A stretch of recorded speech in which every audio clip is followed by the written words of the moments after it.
As I have said before, the raw material of the plant developer is the seed of the wild plant. This is true whether it is seed sought for and studied and sown for a definite or experimental purpose, as in my work, or a seed brought home by an African bushman with a vague thought that it may add something to his store of edible plants. The wild growth of the world is the original parent stem of all growth, and to the flowers and shrubs and vines and trees of our hills and mountains, prairies and deserts and plains, we turn for all our new sources of beauty and utility for our gardens and fields. There was nothing so likely to attract the attention of the newcomer to California as the California poppy, that glorious golden yellow flower that mantles all our hills and plains in the spring, and that with the purple lupin goes to make landscapes incomparable in beauty, a revelation of the perfection with which nature paints her scenes when she has a mind to exert herself a little.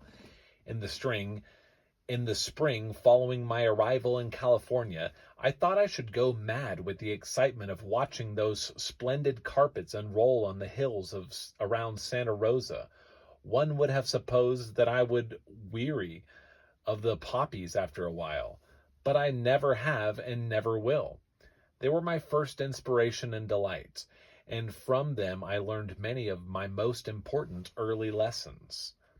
I observed, among other things, that there was a wide variation in the poppy, both as between separate fields and in different localities, and also in the same fields, where there was more or less variation in size, color, and even in some cases in general formation.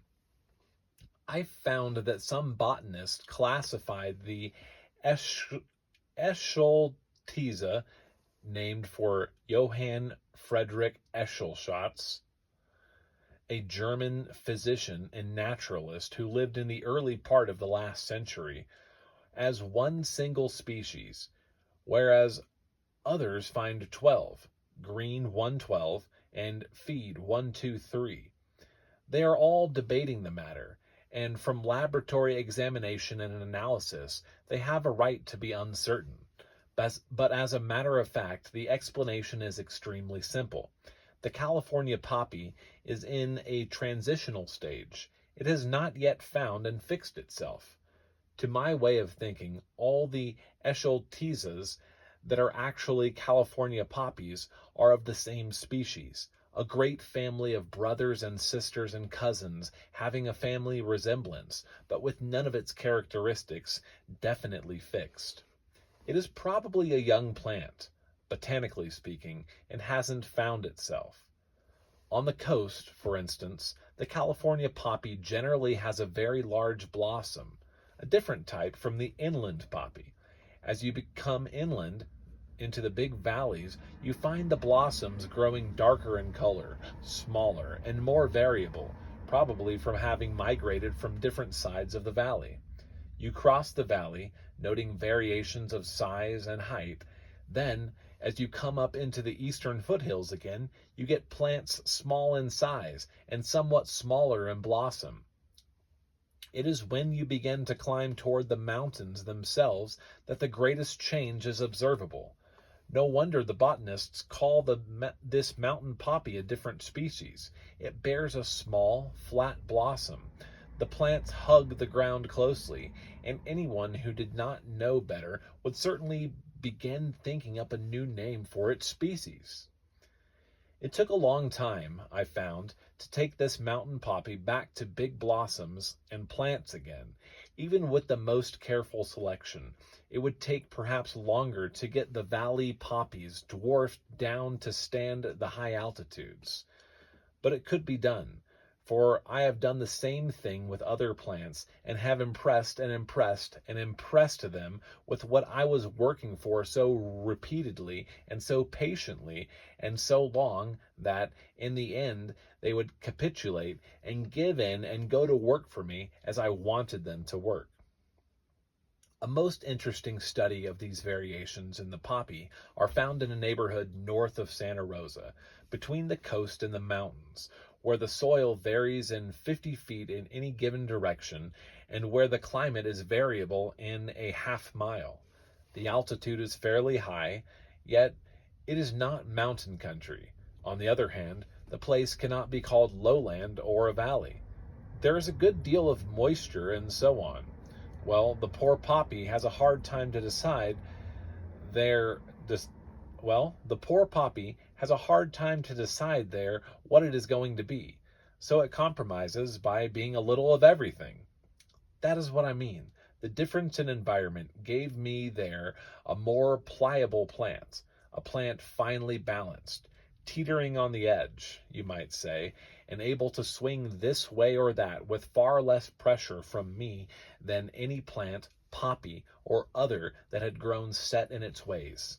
Nature, you see, helps the plant experimenter more often than you expect and with a more generous hand, especially after you have the plant experiments started in the right direction and have got rid of a lot of old, persistent, bigoted habits. In the case of these variegated poppies, the unusual environment had already caused the plants to shake off many of their fixed ways, and they were just right for change. California plants, as a matter of fact, have so many different climates, altitudes, moisture conditions, growing seasons, and so on, to deal with that, as has been frequently pointed out to me by great botanists. They show more variations in themselves than plants almost anywhere in the world. Also, of course, this fact gave me another advantage, namely, I could grow in my gardens plants from all over the world, a larger percentage of the known plants, perhaps, than most plant experimenters could study and work with. There are many, thousands and thousands, that will not live, even in California, but my field was broader than it would have been pretty nearly anywhere else. Here, then, was one of my lessons from nature, that different environments produce plants of the same family that are so widely different that even the botanists want to put them into separate classifications, and yet they are the same plants identically. Their only differences were the pure result of the environment, and expressed themselves physically in varying shades, shapes, sizes, and so on, without being in the least different in their actual makeup or heredity. It is a crystal clear illustration of the natural law which, intelligently applied by man, with a definite purpose in his mind, would eventuate in new forms, in what I call new creations. The poppy is an example of the variations caused by varying climatic, moisture, and soil conditions, and by altitude.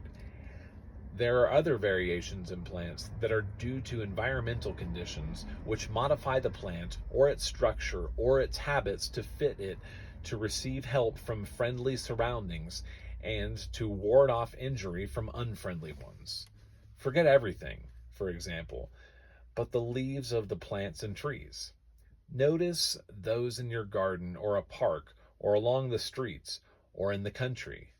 Not two just alike. So different in shape and form and thickness and texture and length and position on the tree or the plant or the twig or the stalk as hardly to be the same sort of thing. Why? Always there's a cause, if not in the present history of the plant, then sometime in its past history. Nothing about a plant or an animal or a human being exists by chance. Nature may select by chance, or she may develop an unexpected and apparently accidental characteristic.